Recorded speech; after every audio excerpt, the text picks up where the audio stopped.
It's called Life in the Light in the Word of God. It doesn't translate from English, from Old German from English very well, but it's just an old family. So one of the ancestors was a Lutheran pastor, and that book found its way to America with somebody, and then. Okay.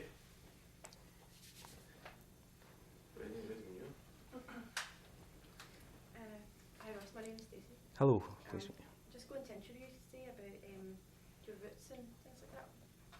Firstly, could you tell me what made you want to trace your ancestors' roots? I think I got interested in my family tree probably when I was maybe about 17, 18, because it wasn't something that was discussed very much, and especially German immigration wasn't something that came up much. I knew some bare facts, and I knew that some German people immigrated to Greenock, but with the sort of passing of the older generation who found it quite almost a no-go topic because of the events of the 20th century and the two wars. It wasn't something that came up, but as time went by and I got older, my generation, my brother and things like that, got interested in the topic and decided it'd be worth looking into, especially with the advent of the internet and things like that. It made it a lot easier. Could you also tell me where your ancestors came from, a little bit about it? Sure. My ancestors came from a village called Lemwerder, which is just a few miles outside Bremen in northern Germany, and they emigrated here in 1860 to Greenock, and they came initially to work in the sugar refinery business. Yeah. And could you also tell me a little bit about why they came here? Yeah, Germany back at that time was very, very much like Ireland, in the sense that it was very rural. Most of the work was farm work, and it was quite a poor part of Europe at the time. It suffered from a massive cholera outbreak at that time, and it also had potato blight, again similar to Ireland. It also had very, very strong links with Britain at that time. The electors of Hanover, who were essentially the royal family for that part of Germany, were also the British royal family at that time. The House of Hanover was the ruling family at that time, so there was strong links. There had been a lot of Germans serving in the British Armed Forces for 300 years previous to that, but like most immigrants, they came looking for employment, and the opportunities were there because it was Germans who ran the sugar refinery in Britain at that time. So they were essentially bringing their own workers, again as you would see today with immigration. Do you know anything about Mark Cool? Any information on that? Yeah, Mark Cool developed sugar refining in Germany, along with a guy called Lear Vrede, and they opened the first sugar warehouses at Sugar House Lane in Greenock, and a couple of the other refineries, and just brought that expertise. And again, naturally with that, they decided to bring over their own workers. We think that the maximum ethnic Germans peaked probably around about 1900, and there might have been up to 1,000, maybe 1,200 ethnic Germans in Inverclyde at that time. There was certainly double that figure in Liverpool, and more again the East End of London. Again, in Greenock, Liverpool and East End were the three main sugar refinery places for Great Britain, and that involved Abraham Lyle, who was from Greenock, so workers would move around there. As far as we know, it was pretty bad work, really difficult and quite dangerous. So essentially the sugar refineries were often mostly full of Germans and Irish workers as well. Yeah. Can you tell us about the sugar industry, how it developed, for how the German community, how they developed it and why it was sugar that they were? Yeah, the way sugar beet had been refined kind of changed as far as I understand. and it was mostly to do how it was being refined in Silesia and Prussia, which was in the eastern part of the German Empire at that time. So the technology around refining it developed there and spread, and that's why it became a sort of distinctly German thing in the 19th century. You know, Germans were described as being masters of sugar baking, and it was almost kind of considered like a sort of hidden art, if you like. And as far as we know, that skill of being sugar refinery and working in that industry became strongly associated with Germans, and probably created a bit of resentment among other workers and other people. But as I say, at that time, you know, the links were so strong between the two countries that nobody really thought much of the fact that there was Germans running these warehouses and bringing over their own workers, you know. You brought a book with you today. I was just wondering if you could tell me a little bit about it. Yeah, it's a book of sermons and theological writings, and it's by a pastor called Nicholas Friedrich Ahfeld, and it was probably written about 1865, and it's in German. And this book's quite interesting because it's by a sort of distant ancestor, if you like, and it came to me via some other relatives in America a few years ago. They sent me as a gift, and basically it's interesting because when my great-great-grandfather Bernhard Dietrich Ahfeld came to Scotland, he settled here with his brother Karl Heinrich Ahfeld, and they lived in Ann Street in Greenock. But Karl Heinrich went on to America, and we knew all this from a sort of oral tradition and speaking to our grandparents. But again, years later, we were able to make contact with his family in the States, and it was interesting because we could share the same stories, and they knew the same things about the family history as we did, and we'd had been aware that one of the brothers in Germany had been a Lutheran pastor, and they were able to confirm this, and they'd actually managed to get hold of a book of sermons they'd written, and sent me a copy of it. You know, so it's something actually kind of, I feel like, proves you know, stories you already knew, and it's something physically you can touch from that period. So it's really good to have, you know.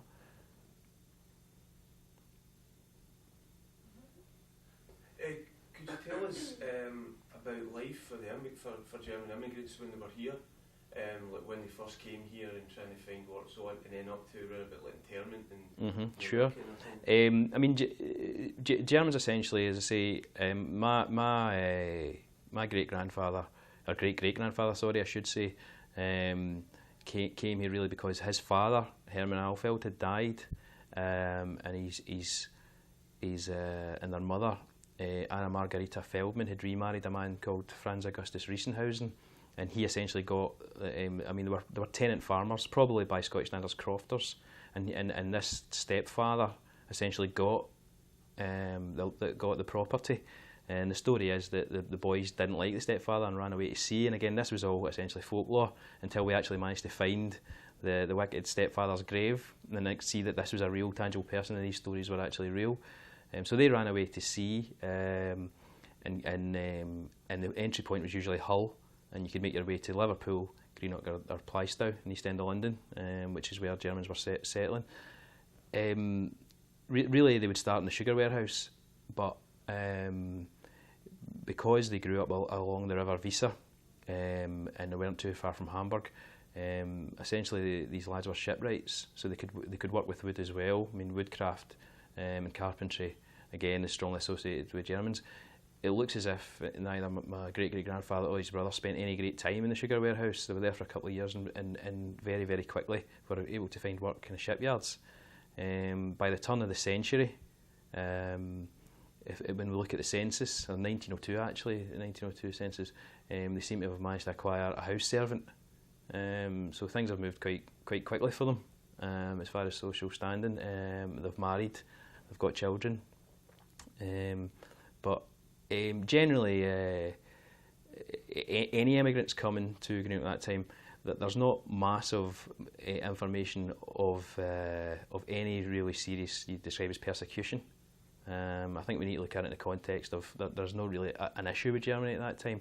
and even these people were a mixture of Lutherans and Catholics, but even Jewish immigrants coming from the German Empire at that time, who were based down at Cathcart Square, that area, they don't record too many instances of persecution. So life doesn't appear to be particularly difficult. The only risk is if the sugar industry seems to be particularly dangerous. There's a few documented cases of people falling into vats of sugar and things like that and being boiled alive and stuff. So it was dangerous work, but then a lot of work was dangerous at that time. But generally, they seem to have graduated into working in the shipyards and doing quite well that way.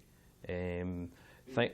So I was going to say, you said when you came over, they went into the sugar industry, but do you think it was automatic because they were Germans? Yeah, they were placed there? Yeah, it would be equivalent of kind of workers getting brought over to a factory situation. I think from what we understand, the cost of the transportation was bonded. You know, so you really had to work off your passage, as did Scots going to Canada, as did Scots going to Australia. You had to work off your passage, but essentially after that they were kind of free agents. Most of them tried to get out, but certainly it looks like an outsider's. The actual working in the refineries looked like an outsider's job. Did they make their wealth or finance through the shipbuilding industry then more? Yeah, essentially shipwrights. One or two again things more so less so in Greenock and more so in East End. The bakeries and things like that, and butchers. Germans would take up those industries, which were associated with them. I mean, when the First World War rolls round, the anti-German riots nearly stopped bread production in London because most of the bakers were German in origin. So they smashed up the shops and destroyed the mills, and obviously caused a problem with supply. But there doesn't seem to be much of that here. I mean, as I say, we're talking maybe about 1,000 people maximum, but the first thing of trouble was probably the Boer War, the Second Boer War actually, and after the siege of Mafeking with Baden-Powell. There was a few attacks on Germans then, because essentially the Kaiser supported the Boers, and so Germans were then seen as Boer sympathisers, kind of in the way prejudice exists today, you know, for conflicts in Iraq or Afghanistan, and people automatically assume Muslims are the same. That kind of thing went on then as well. It's just interesting how these patterns continue. But sorry, on you go. I was going to say, so every conflict, you know, from the Boer War, First World War, Second World War, the Germans were. There was some element of that there. Yeah, and it seemed to change almost overnight because, as I say, I mean, to all intents and purposes, there's pockets of Germany around Hanover and around the north where people essentially associated strongly with Britain. There was the King's German Legion. It had fought for the King during the Napoleonic War. There was a German Foreign Legion in the Crimean War as well. So Germans had always served. The Hessian troops had fought in the American Revolution. There'd been Germans at the Battle of Culloden. Germans had always fought, and a lot of the aristocracy came over when the Hanoverians took the crown. So there was strong connections there, and there was a lot of movement back and forward. My great-great-grandfather seems to have went back and forward a few times, so does his brother. People seem to move between the two. But almost overnight, with the First World War, things changed. People essentially either changed their name or went on to America, or just would lie low for a long, long time, even to the point where, you know, maybe 8 years later, then people started getting interested in their family tree again. But things changed very, very quickly, you know. Could you explain the map that you were talking about? Yep, sure. How it was broke up into areas, different affiliations. Yep. And how people use that when they determine. Germans, from what we can see, coming to Greenock, and again, my own family seem to come mostly from the northern part. There's an area around Oldenburg, which essentially was kind of ruled by the princes of Denmark. If you look at something like the Duke of Edinburgh's family tree, he's sort of Danish-German, and he's essentially still of the House of Oldenburg. And they were a small principality who managed to marry into the Danish crown. So it was almost like a little principality. Mecklenburg-Vorpommern was a little part of Sweden. These were little kingdoms. Germany, as we see it now, a modern industrial country, didn't exist. It was little pockets of principalities, all with their own little rulers. So it really, that, who defined religion and culture and things like that. That was maybe useful later on because you know, I'd aunts and people in the family go, if anyone asks, just say you're Danish. And certainly, you know, between the borders of Europe change so often. Like Schleswig-Holstein is the bit it sits right between Denmark and Germany, and that border has been moving constantly. And that's the same, you know, down at the bottom between Strasbourg in France and Germany. The borders changed so much, and what the people were. So people could slip under the radar with that. Generally, you know, I can remember being told, "Oh, I think we might be Dutch," and even now, I can usually see names and people say. I mean, John Betjeman, the famous poet, always described himself as being British Dutch, and he was an ethnic German. Tolkien was an ethnic German. You know, Hans Holbein. I mean, Handel. These people had a massive influence on British society, and they were all Germans. But yeah, I mean, that map of Europe gives you a good indication of just how feudal that part of Europe was at the time, and how, you know, how many splits there were around the different sort of ethnic identities, if you like, you know. So come the war, when they were looking to inter Germans, or people consider German origin, but did they successfully, were they able to successfully claim? Do you know of any cases? The First World War was problematic because we had a great aunt settled in South Africa, in Namibia, and they were obviously supporting the Germans. Certainly there was I know a few cases of people interred in the First World War. It really depended on what they clashed you. By that time, my great-grandfather who was growing up, and the way out of it was to join up and prove your loyalty. It looks to me like people with German second names in Guruk and Greenock essentially joined up. So there's a family story of essentially my great-grandfather being in the Argyll and Southern Highlanders, Herman Ahfeld, and fighting against his own family, who obviously were fighting for the Kaiser and the Prussian army. And there was a sort of mythological family picture we've never tracked down of the two of them after the war. Both survived the war. There's a story, and that's not an unusual story. There was so many ethnic Germans who initially came to Greenock and been moved to the East End by Abraham Lyle when Tate and Lyle merged, that they actually formed a battalion called the Kaiser's Own. So there's this sarcastically named Kaiser's Own battalion in the Middlesex battalion during the First World War, and it's guys called Sherman and things like that, and Ritter and all these German names who fought bravely and were rewarded for it, and riflemen usually. But the Second World War, even though it's a later period, and these people have now either went to America or moved on, you would think it would be a bit easier, but actually probably get worse. The Second World War seems to be worse. My grandfather's brother, Bernhard, was interred, and again the same thing happened to him. He ended up joining up and was decorated. That was generally how it happened before the war broke out. He was questioned, but my grandfather and any of the brothers who had Scottish names like Harry, Robert was my grandfather. They weren't questioned, so somebody somewhere must have been looking at a file. It was the older boys who were named after their forefathers, Bernhard and Herman, but they essentially joined up. There was also a few cases of people with German names not getting interred in the Isle of Man, but getting refused to join up and told they were essential labour. So it seemed very, very haphazard. It was a very haphazard way of dealing with the problem. So they interred to the Isle of Man as well, along with the Italians? No, there was there was plenty of cases, but essentially Germans seemed to either be designated as essential labour or asked to join up. It was a difficult thing to prove because, as I say, a lot of people could just say, well, I'm Dutch, or I'm Danish, or I'm Norwegian, or I'm actually Swedish, or I was born in Poland.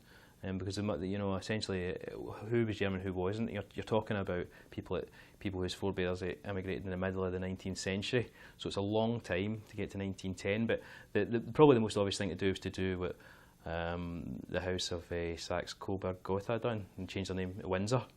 I mean, essentially, the Queen today's second name is Saxe-Coburg-Gotha. She just changed her name, as they had to do. They did it overnight. The House of Battenberg, it became the Mountbattens. They all had to do that, and so did plenty of people here. I think if you time, you'll find plenty of Smiths that were Schmidts and Millers that were Mullers. You know, if people wanted to do that, but I don't know if there's much value in going out and outing people as you know, as ethnic Germans. But certainly that went on. People changed their name or moved on. America seems to have dealt with the problem a lot better. By the time the Second World War rolled around, Eisenhower could see this problem coming, and he was pretty keen that Americans were seen as German Americans or whatever they were, and that's where this idea in America comes from, of an Irish American or Puerto Rican American, and you can have the prefix. German Britons is a term sometimes used, but there is no such distinct group because of the conflicts. You know, there's no, but they managed to deal with it there and then, where people became that kind of split identity. You know.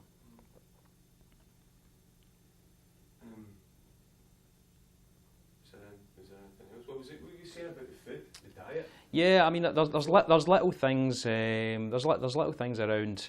It's worth mentioning how easy it was for people to integrate. I mean, Germany's generally associated with meats and sausages and things like that, and everything's boiled. But that's a kind of stereotype. It's more of an Alpine tradition. You've got to remember these people came from the North Sea coast, and their consumption of herring was pretty severe. And if you ever visit even Holland or Belgium, you know, and lobscouse and things like that, and boiled, various pickled types of herring and mackerel and things like that. The dietary sort of traditions of people from North Germany wasn't a million miles away from people living on the Clyde at that time. Even some of the language they used, because it was so rural, where they're coming from village to village, the dialects could change. Some people came from right on the top of the coast, up near Bremerhaven, and they would speak maybe Friesk, which is a Frisian dialect. And people in that part, at the top of Holland and parts of Denmark, all on that Frisian coast, could speak Low Saxon. Was a word which wasn't a million miles away from Scots. I mean, the words like baw and heed and coo are all words that you'll hear. You know, it could be heard in these essentially North German dialects. So there wasn't really, integration wasn't a massive problem. I mean, the industry was the same, the trades were the same. You know, the people were people, and that's probably the main. You know, the thing that's it's interesting about it now, that even though things departed between the two countries and the relationship kind of broke down, it's a reminder that, you know, people will get on regardless of their background. You know, that's the kind of main thing. But essentially, they all kind of married and settled in very quick. It seems to be, you know. Would they say the German community, did they have a community of their own when they came over here? Did they remain in a community? No, they probably from point of immigration. Certainly, you know, they went to the point where someone would work maybe for a year or two in the sugar sheds, and then the sugar industry. Yeah, you could say it was a defined community. Ann Street, places like that, that area, and also down in the Venlo, which obviously doesn't exist anymore. If you look through the post office address books, you find them gathered, almost living as a community, and they're backwards and forwards. And guys like Lear Vreda and Mark Cool are, you know, almost like community leaders, and they're organising worship and things like that. And yes, it operates as almost a standalone community for a very brief time. Certainly, you know, within 4 years of being here, my great-great-grandfather Bernhardt's married. He's married a little girl called Sarah Anderson. You know, they're married, they're integrated, and very, very quickly. And essentially, from what I can see, is this is brought down to working class people essentially have more in common, and, you know, regardless of ethnic background and things like that. But there's a very brief period where you could say, yeah, there's an ethnic community living almost isolated, and that they're always around the sugar industry, and skills and knowledge and transfer of that knowledge and bringing people in to work in the industry. Pay in life's pretty grim at that time, but unemployment doesn't seem to be a massive problem because of the amount of shipbuilding that's going on. So that there is an economic need to bring German workers in and Irish workers in to work in something that people aren't particularly keen on doing. You know, but probably from a brief period up to about maybe 1900, you could say, yeah, there's a distinct community. It looks to be that on the 1902 census, I think it is, my great grandfather probably can't write in English, but he could speak it. He could speak English with them, as far as we know. My grandfather and my great aunts can remember speaking to their grandfather. I mean, they can tell you things, you know, from living memory, and they remember, you know, they remember the man. So it's but generally, if you compare it to maybe other ethnic groups, they seem to integrate extremely quickly, and I think that's down to the things they had in common more than anything else. You know, the culture was the same in the background. You know. I was going to ask that. I mean, you think, consider like Italians, Polish, Lithuanians, and so on. I mean, a lot of them just married within their own communities and remained within their own communities. Yeah, that's probably down to do with numbers. I mean, you're again, as I say, you're talking about, you know, big numbers in the East End, smaller numbers in Liverpool, and then, you know, as I say, there's a few researchers from Germany who you know, when researched it in the past, have put the figure maybe for Scotland total 2,500 as a very close. So, and the lion's shares maybe in Greenock, Glasgow, and Edinburgh, but Greenock, you know, you could probably disseminate about 1,000. So that's not a lot of people really. You know, it might panic people are anti-immigration, but 1,000 people is not a lot of people really. In a town which was really, you know, you couldn't walk. At the turn of the century, you couldn't walk the length of Greenock without hearing Gaelic spoken. I mean, you've still got a lot of people coming down from the Highlands. You've got Irish people coming in. You know, there is a small Jewish community. There's a real mix of people. So, and it's a real industrial place. But I think that's the integrated because, like I say, there's two distinct. There's strong tangible links with Great Britain and Scotland. You know, at that time, there's places for you to work. There's common bonds there, so integration perhaps might have been a bit easier. It's just, as I say, looking at it in the context of 2 world wars later, maybe gives you a kind of false picture of you know, how it was, you know.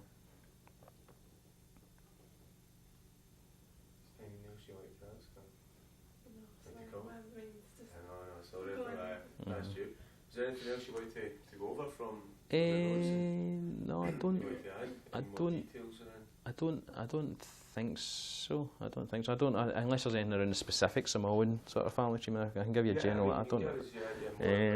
Specifics of that, yeah. Mm-hmm. I mean, it's all there. I mean, the only thing I would add is that, you know, what's been interesting, and you know, again, since you've been able to access records so easily over the last kind of 10 years, it's so easy to get access. I don't think I mentioned really the amount of stuff that was passed on as an oral tradition. Like people would tell you, like, oh, you your great grandfather fought in Argyll and Southern Highlanders in the First World War, but his brother he had another brother that ever come over, and they had cousins, and you take that as being almost like folklore. But it's interesting finding records now to back that up. There was things about what they did.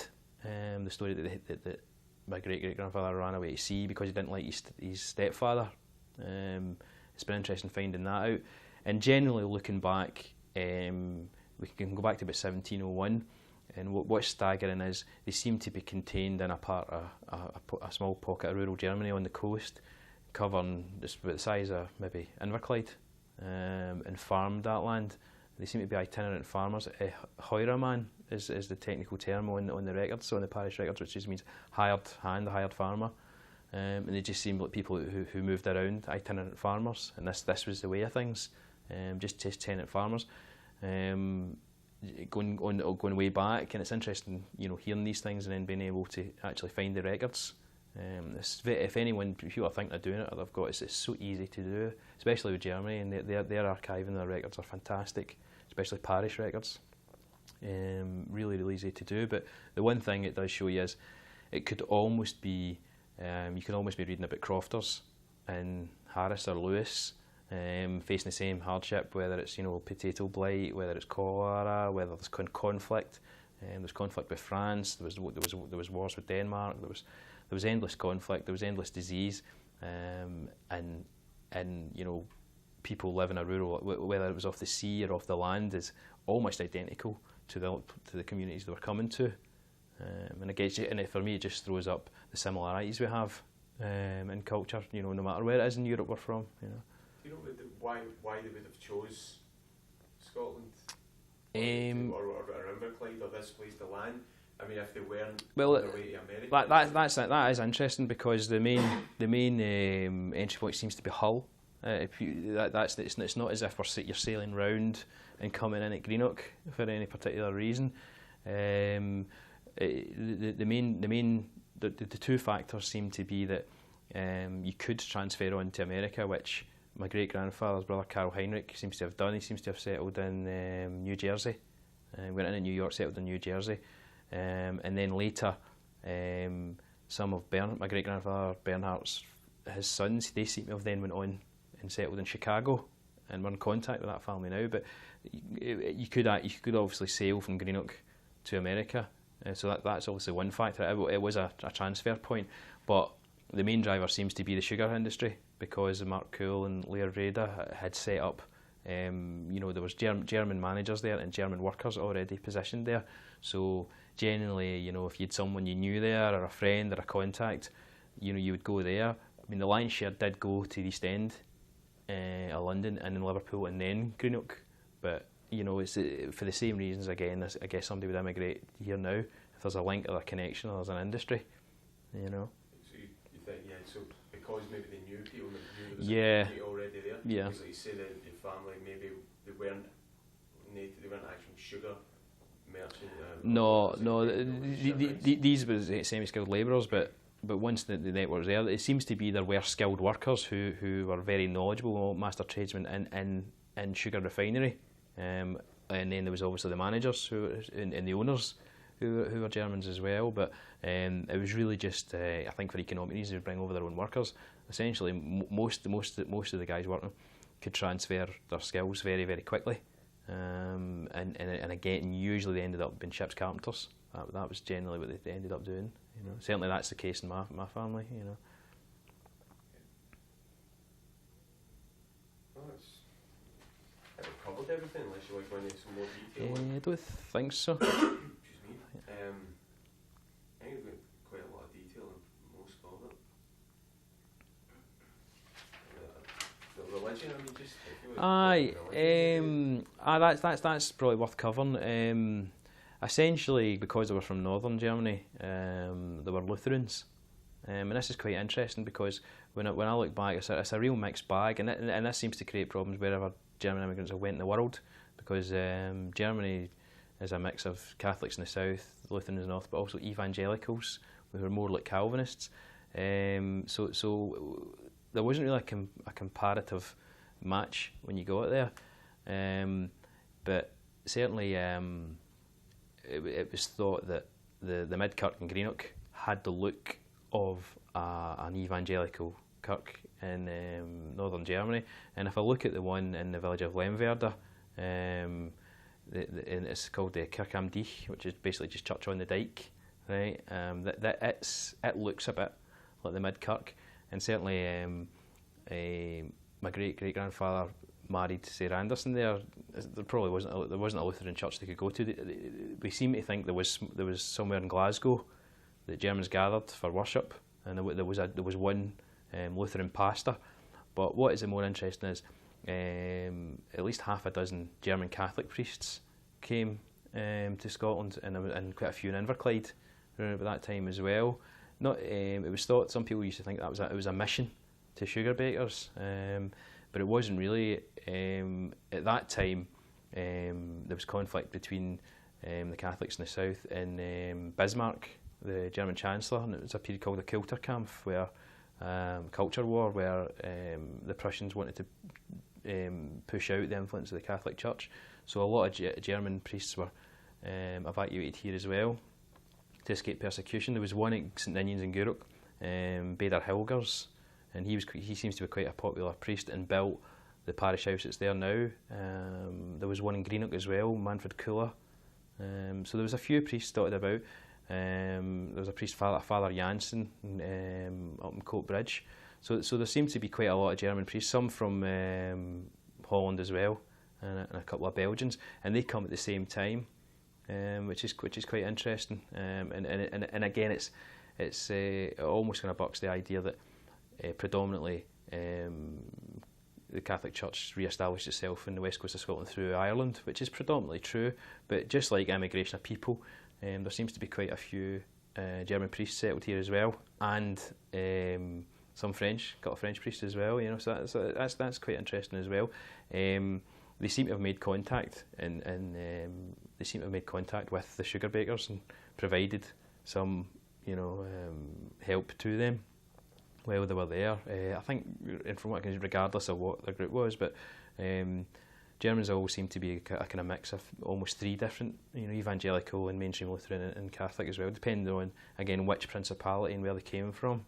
Rhineland was predominantly Catholic, parts of Dresden were Catholic, the north was evangelical, central Hanover was Lutheran. It just depends on where you came from, and that might have been, sometimes I always think that may have been a barrier to distinct kind of, here's one distinct community, because things were revolved very strongly around faith. If they were Lutherans and they come over and there was nowhere locally to worship, what did they do? The nearest equivalent, there seems to be the nearest equivalent. I had a great aunt who, again, seems to have done well, and she's known. Her birth name is Gesina, but she was known as Jessie. This is my great grandfather's sister, and she worshipped at the Mount Kirk, and thinking there was it was fairly similar to the worship they've experienced there, and that was a kind of reformed, kind of low church, and as I say, the mid Kirk, I think they would just again integrate into whatever the tradition was, generally because there was a lot of Irish people working in the sugar warehouses, because it was pretty low paid and pretty difficult work, and a lot of the good jobs are gone. It was essentially an immigrant's job, especially around Sugar House Lane, around the warehouses.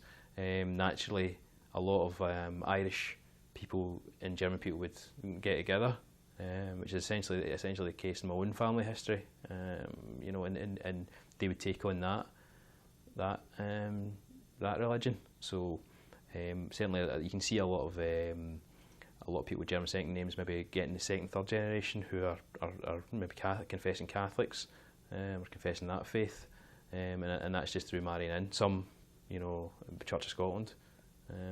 Church of Scotland seems to be closest to the sort of churches you'll find in northern Germany, because they're essentially kind of Calvinist in tradition.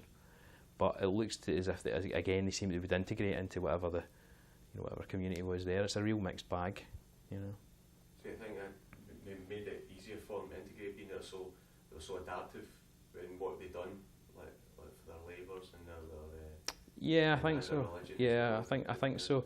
Yeah, one interesting sign is obviously there's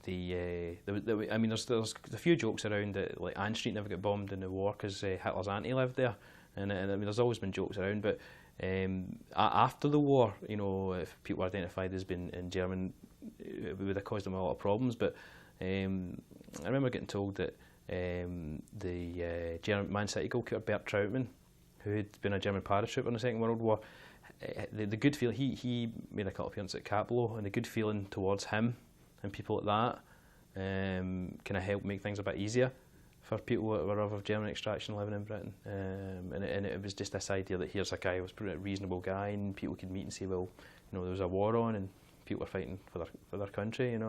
That made things a bit easier. And then even heading into the 70s, where IBM's opened and people come from all over the world, and there's another wave of sort of German immigration. You feel like that I feel it's helped people look back at that period and explore it with a bit more ease now.